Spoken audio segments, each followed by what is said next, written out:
From the News Channel 5 Network, this is OpenLine.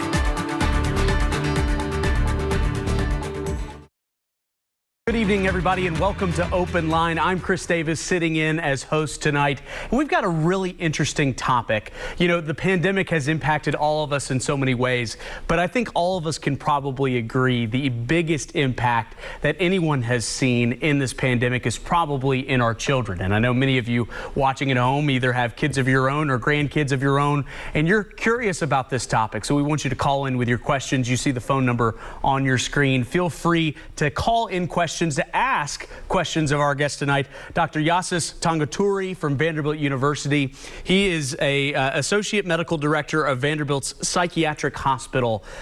Doctor, thank you so much for being with us tonight. Thank you so much for having me. So first, maybe we start with you talking kind of a little bit about what your background is and what you study. Mm-hmm. Yeah, like as you said, I'm the Associate Medical Director for Inpatient Services at the Vanderbilt Psychiatric Hospital. I'm also an Assistant Professor of Psychiatry at Vanderbilt University Medical Center. I am a child and adolescent psychiatrist, so I'm trained to treat psychiatric disorders in children and adolescents, and I'm also a board-certified general psychiatrist. Does that fit all on your business card, Dr. Tanguturi? Along with my name. It's a pretty long business card. Very good, very good. So on this topic tonight, obviously we know from multiple studies that children are definitely impacted by the pandemic, but I'm curious, based off of what you've seen, what are some of the pinpoint areas where we're seeing such an impact as we move through this pandemic? Yeah, so like I said, I'm the medical director for the child and adolescent unit at the psychiatric hospital, which means, as you can imagine, my job involves running the unit where we are taking care of some of the most, highly acute presentations psychiatrically, kids that present with things like pretty severe depression, things like dangerousness to self in the form of like suicidal behavior, suicidal thoughts, other non-suicidal self-injurious behavior, things like aggression. So some pretty severe psychiatric illnesses that we manage on the unit. And what we have consistently seen over the last year and a half is that some of the volumes, by that I mean the number of patients kind of presenting with complaints like those, have continued to like steadily increase. This is not a new problem. We have known that over the last, I would say, 10 to 12 years, somewhere from, we have good data from like 2008, 2009, 2010, the number of kids needing help for things like depression, anxiety, and other severe psychiatric illnesses has kind of steadily gone up. With the COVID-19 pandemic, that has obviously kind of changed into a different level. The problem's gotten much more severe and worse. Absolutely. And what aspects do you think of the pandemic are causing this uptick in volume that you're seeing? Is it isolation? Is it, uncertainty? Is it a combination of a lot of different factors?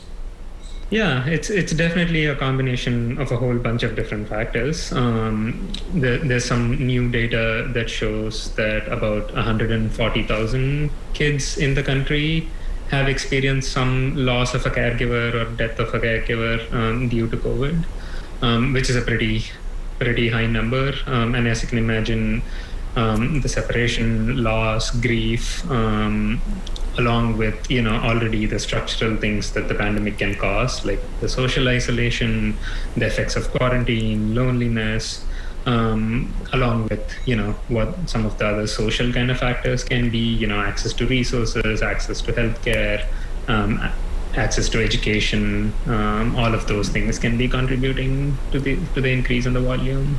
Absolutely. You mentioned loss of a loved one, and obviously children dealing with loss is a challenge no matter the circumstances. But of course, especially in the early months of the pandemic, we saw such a unique problem in the fact that there weren't even a lot of public areas like funerals and visitations for where people could, share their grief with others. I mean, I'm sure that has to be a consideration in all of this as well. Yeah, that has come up in quite a few different places, as you can imagine. When we have kids admitted in the hospital, things like visitation policies that can change and, can further affect loneliness, things like, not being able to visit the funeral of a loved one. I've heard a bunch of kids talking about that as like a big factor as well, especially like, when grandparents die and they're not able to go to the funeral. Those can be like really difficult things to experience. Absolutely. I imagine a big step, not only for what you do, but for parents and grandparents that are watching tonight, is knowing that there's a problem in the first place. So how do loved ones have those conversations with their children to check in on them? Yeah. I think thinking about a few different things to start off with will be important. Obviously, thinking about the proximity to the epidemic. By that I mean like, having actually experienced loss versus, having had big events happen versus some of the global picture kinds of things as well. All kids, all of us adults are going through this pandemic, so it has affected the mental health of pretty much all of us.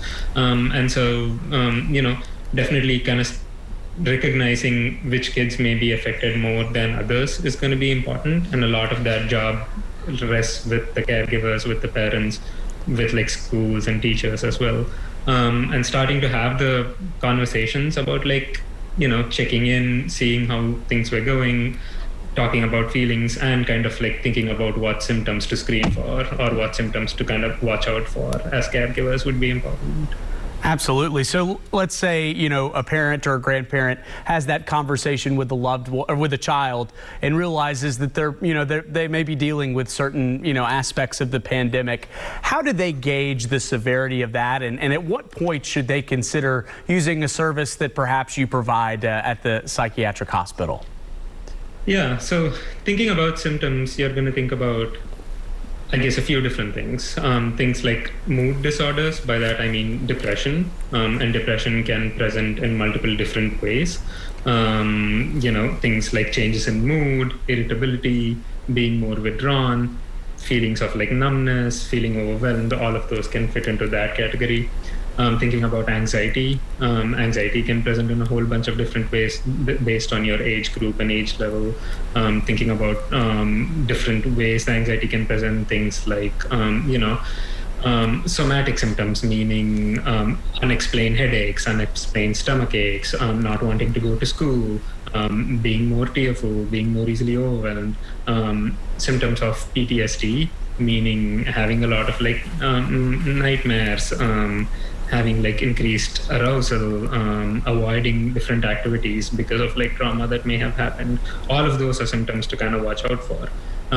When you asked about like severity, how do you assess the severity? You would want to think about domains. So seeing symptoms happen in like multiple different domains. So, it can be in things like learning. It can be affecting school performance. It can be in things like, your activities of daily living, not wanting to do your regular stuff that was fun before. And it can be in like developmental domains, like, developmental stages that kids can go through that they're lagging behind in, or things like self-regulation, meaning not being able to control some of those emotions, having low frustration tolerance, being more irritable. So multiple domains, and in multiple settings. So, problems at home and problems at school, those are usually good markers of severity. Absolutely. At the beginning of the program, you mentioned that volume level for your hospital is up. I was wondering if you could kind of quantify that for us. Like, how much more are you seeing referrals and patients come in to your facility now that we're kind of in a pandemic era? Yeah. I don't think, I have some anecdotal numbers on volumes that I am seeing personally.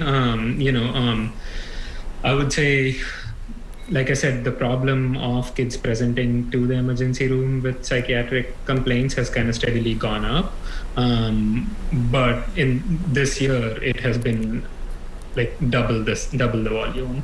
At any given point, in the busy months, I have at least in the morning when I'm like, looking at like all the referrals that come in for admission to the unit that I manage, I'm looking at like, maybe 15 kids that are waiting for a bed. in recent times, it's been 25 to 30 kids that are waiting for a bed. Some of the national data has shown that like the number of kids presenting to the ED, like if you take, there's one study recently that compared 2021, the first 6 months of 2021 to the first 6 months of 2019, for example, and they saw that the increase was about like almost 50%, like 46%, so double the volume of kids presenting for the same complaints. That is really remarkable when you think about those numbers. We're off to a great start here tonight on Open Line. Just a reminder, you can always call in with your questions or comments. Number right there on your screen, 615-737-PLUS. I know many of you that watch very loyally know that number by heart. We will have more right after the break.